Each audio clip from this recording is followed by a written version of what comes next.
Okay, so I have been asked by Grant Noble to give my thoughts on some questions that he's given, and so Grant, here's my response to how best to raise an 8-week-old pup, or how best to raise a puppy when it comes into the home. The points that you gave, the way that you would do it, and again, there's not one way to raise a puppy, of course, or to train or to anything. So, but your list of what you said was wonderful, absolutely wonderful. And of course, if you followed just that to the letter, you'd have a very well trained, a very well balanced dog. But would I do it exactly that way? A lot of it, yes, but there's a few points that I wouldn't. So the whole structure of it, and of course, because you're just putting down kind of the rules and the guidance you would have, seemed very, very strict. Only letting the dogs kind of interact when you're there and things like that. I don't really agree with that. So I found it was very, very strict. I'll go through my points to try and keep it on point. And I just think part of having the dog, or a huge part of having a dog, is enjoying the dog and the dog enjoying you. I've always said it, haven't I, that I would rather much have a dog that is more balanced rather than a dog that is this super obedient, knows cartwheels and handstands and all these other things, can do a downstare, a place command at 500 miles and blah blah blah. I would much rather have a balanced dog. That doesn't mean your dog's balanced. So I'd much rather have a more natural relationship with my dog. And sometimes, if we focus too much on the obedience and structure all the time, I think you could lose that, So I think you just have to kind of you have to look at what you want to get out of the dog. Why have you got a dog, and what you're looking to do is companionship, and what that nature of that dog is as well. So yeah, one of the things that you had said was, don't let the dog. You'd said about for the first 2 years of their life, making sure that if you weren't with them, that they're to be in their crate. If you're not supervising them, that they should be separated. So the separated thing, first of all, I never separate my dogs. With the exception, of course, as you say, if you're doing structure and they've got their own crate at night or whatever, or you're going out even and you want to leave them. But to be honest, I get to a point, and my goal really, and this is my goal, it might not be another individual's goal, but my goal is that I can be able to leave my dogs in the house. None of my dogs are in a crate when I go out. None of my dogs are in a crate at all. They're crate trained, because the crate helps in giving structure and rules and guidance to the dogs, and also keeps them safe. It keeps the house from getting chewed up. It helps the dog learn to relax more. Yes, but I don't have my dog's crate in crates. My goal is not that when I leave them that they're in crates. My goal, to be honest, is that when I leave them that actually they're able to protect the home. So if they're in crates, they wouldn't be able to do that. So my dogs are completely free. So and I certainly wouldn't separate my dogs. That would be something that I would do. I wouldn't separate my dogs. When I want, assuming they were past like toilet training and things like that, I would, and maybe even chewing. I don't care. Like, I'm sitting watching TV and my dogs are lying at my feet, or dogs lying on the couch beside me, or assuming everything is by, the dog being lying on my bed. The key thing is invitation. So if I've invited that, because that's what I've got the dog for. The dog is for that company and companionship and part of the family. Now, it should know where it is within the family, of course, and the dog really craves that, but it's not as structured as, you know, if I can't see the dog, it's to be in its cage. I would have the dog could be like, you know, one of my dogs would be lying with one of my children tonight and sleeping. I'm not in that room or whatever, but the dog can sleep on the floor, or it can sleep on the end of the bed if the child's invited it up. You know, the dog's part of the family that way, and in fact I think you get a better relationship, of course, if you do that. So yes, it's good to give those rules and guidelines to the clients, but being aware that, and letting them know, listen, you don't have to, it's not so strict and so rigid, because you want to enjoy the dog and let the dog enjoy you as well. Yeah, I think it's really important that the dogs, if you always separate them when you're not like watching them or when you're leaving, you can actually really affect the relationship. I want my dogs, whether it's two puppies out, this whole puppy syndrome thing, out the two litter mates out the same litter and stuff, I don't, if brought up correctly, doesn't matter. And then two boys, two girls, whatever, you bring them up correctly, it doesn't matter. There might be some slight anomalies to that, but certainly in, you know, nearly 20 years of doing it, when given the appropriate guidance, there's never been a problem. And I personally have had from the same litter and all that, and it's never been a problem. So I think one of the important factors is they learn to chill together. The dogs actually learn to, they want to spend time together. Of course they do their part. You know, we're a different species to them, so at least let their same species be together and chill together. Again, assuming you feel in control of that scenario, and the dog, you've got an appropriate relationship of trust and respect with the dogs. But yeah, my goal would be that the dogs are together, not separated. Squeaky toys. So because in yours you'd said, you know, use a flirt pole. You know, get a flirt pole to you know, build impulse control and have good fun, and I totally agree with that. Great, but you wrote no squeaky toys. I understand what you're maybe meaning behind that, you know, because the squeak is basically now they're not necessarily playing, they're now killing. It's an animal dying and they're now killing it.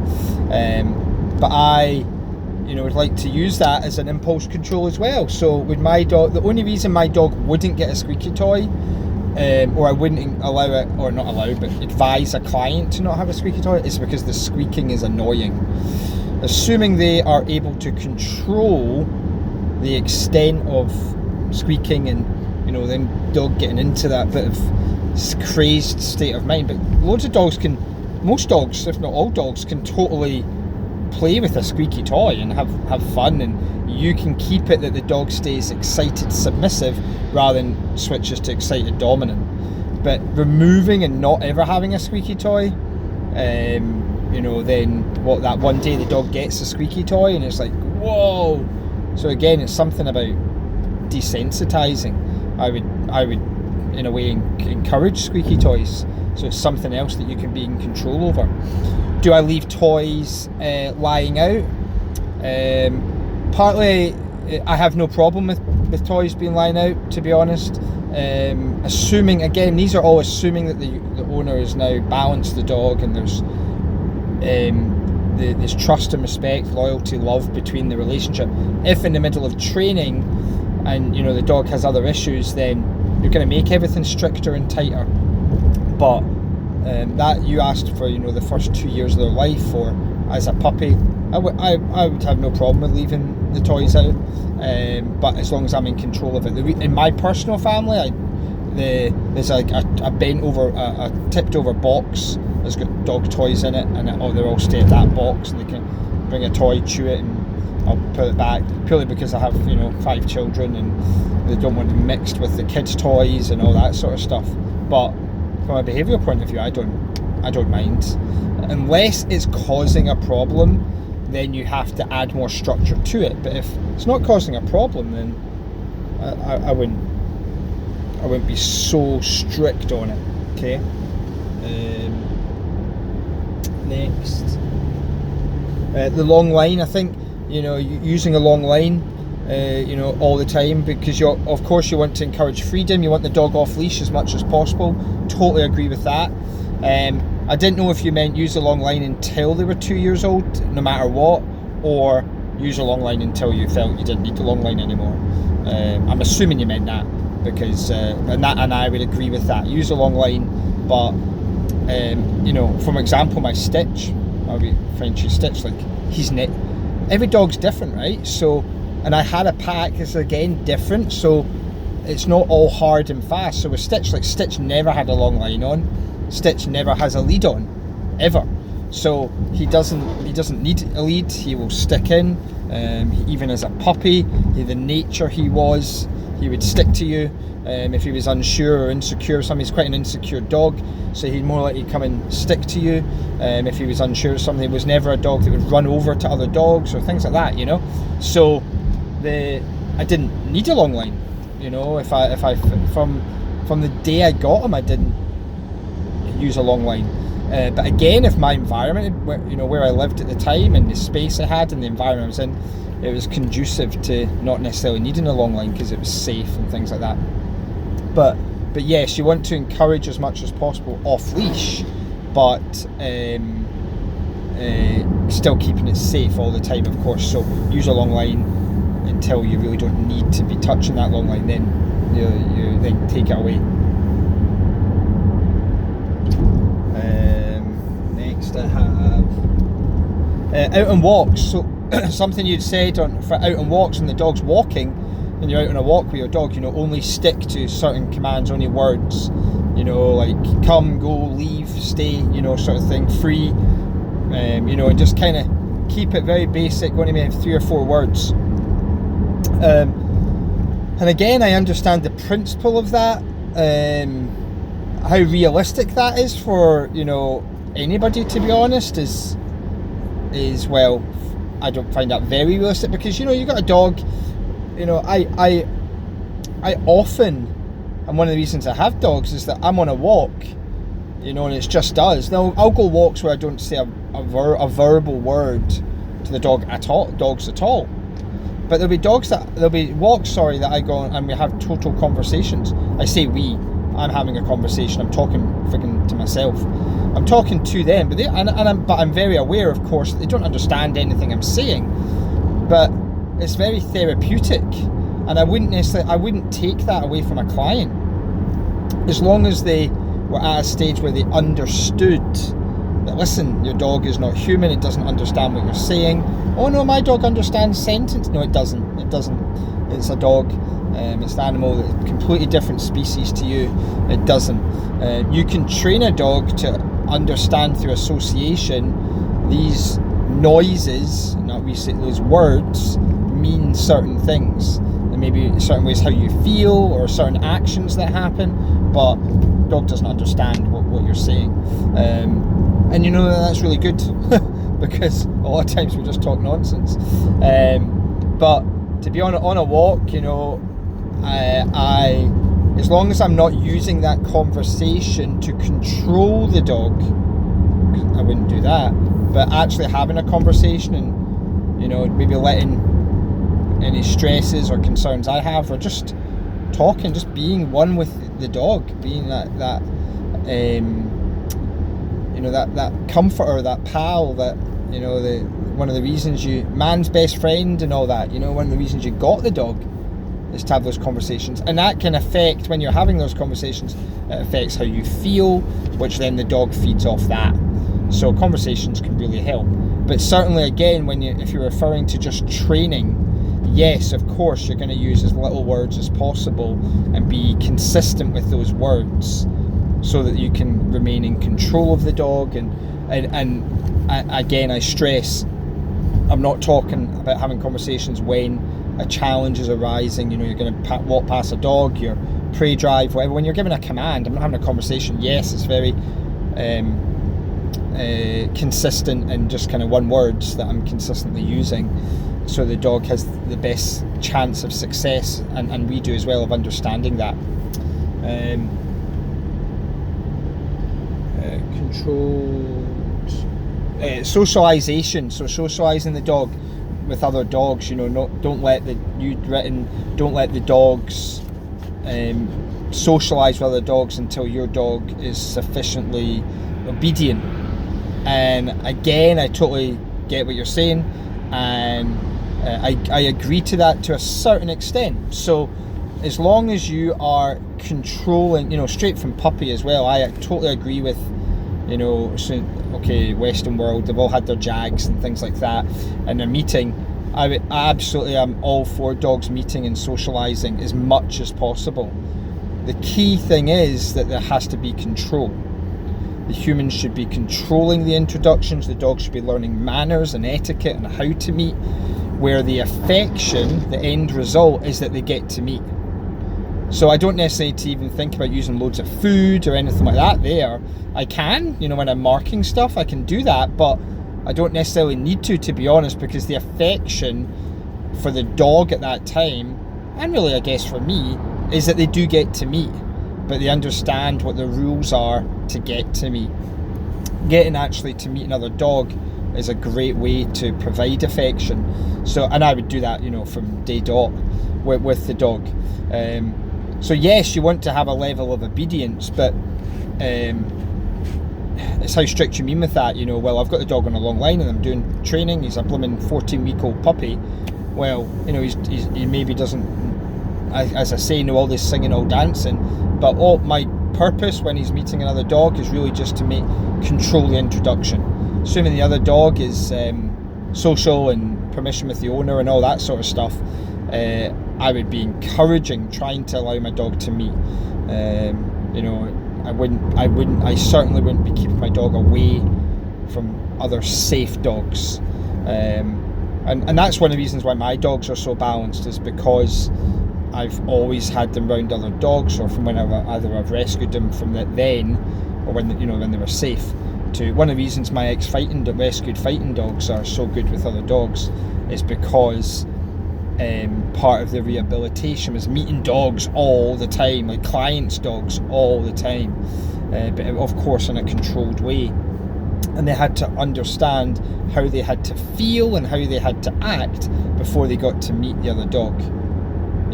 So even like a lot of fighting dogs, most fighting dogs, or even all, I'm sure, want to meet the other dog. They just want to do it by punching them in the face because that's what they've been taught. So we can still use that as a reward. Listen, you're going to get to meet the dog, but this is how you have to act to meet that dog. And that's a process and it takes time, but I would definitely be trying to socialise as much as possible. Where the socialising is wrong is where it's just free and, do what you like, and he's just a pup. No, you're not raising a puppy, you're raising a dog. So whatever you are allowing at 14 weeks, 16 weeks, 5 months is the behaviour you're going to get at 2 years old, 3 years old, 4 years old.